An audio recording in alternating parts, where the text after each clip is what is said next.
Parang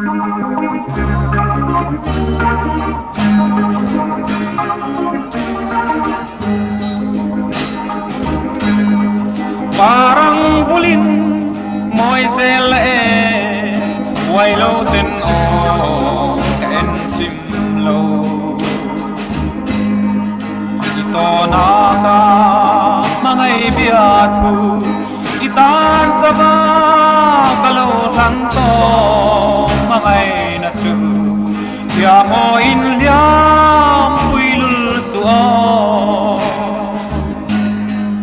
an soy mangay na rin nong tu erdun seli itanang mo mate itan ka Hmangaihna at suay ngay lo iselang mo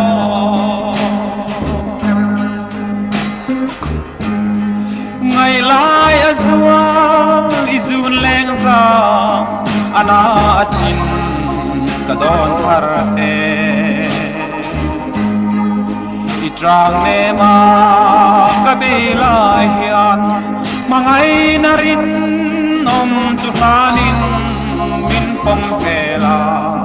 buwanang pamin min nemro Ansoy Hmangaihna rin om tu erdun seli itanang mo mate itan ka Hmangaihna at suay ngay lo iselang o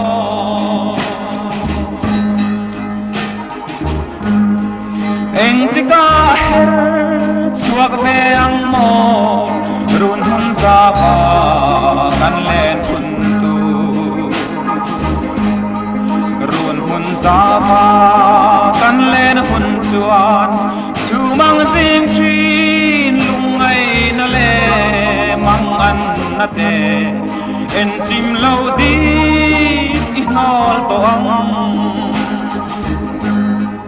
an soy Hmangaihna rin nong chu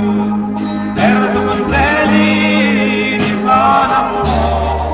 mate itan ka Hmangaihna suay ngay lo iselang mo